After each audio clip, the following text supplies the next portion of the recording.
Comment tu veux que le game avance quand ceux qui sont censés écrire les règles jouent à cache-cache avec le public?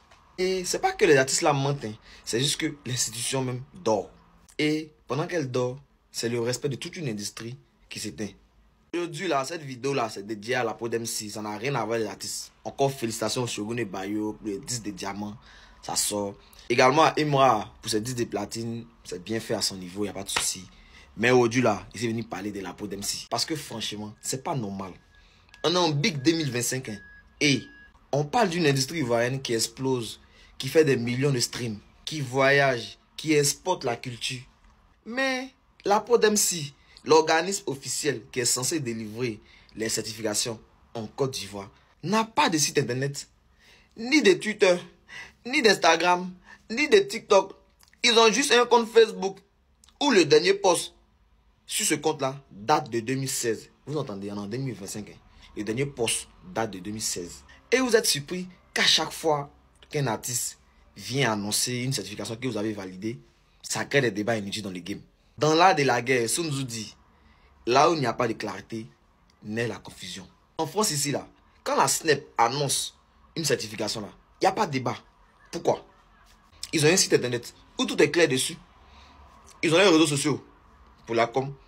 Genre, il y a une régularité, quoi. C'est pas en mode, un artiste quitte là-bas et vient, non, ici 10 d'or, et puis il n'y a rien derrière. Non. C'est une institution qui est derrière, qui valide officiellement avec les chiffres à l'appui. Alors que chez nous, tu vois les artistes bosser fièrement, et par la suite, quand ils obtiennent les 10 d'or, ils viennent dire, ah les gars, ici 10 d'or, ici 10 diamants.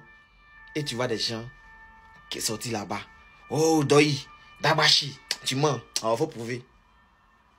Juste parce que l'organisme officiel qui est derrière tout ça ne joue pas son rôle de manière transparente. Voilà. Et ça, c'est pas normal.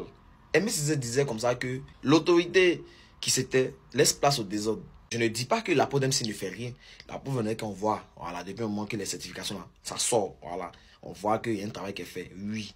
Néanmoins, il faut avouer que ce qu'ils font n'est pas lisible, visible ni traçable.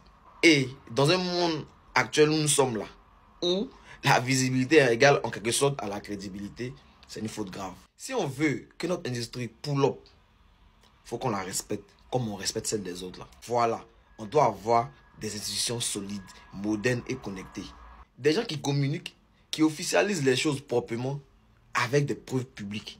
Et c'est pas en train de parler pour clasher. Il parle là, c'est pour construire. On veut tous que le game ivoirien n'a qu'à grandir.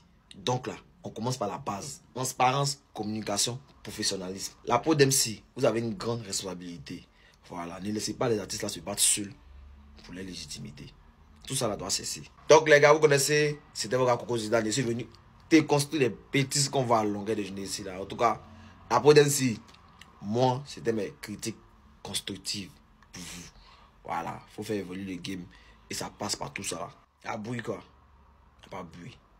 C'est tout le même slogan. C'est une fois qu'on a bougé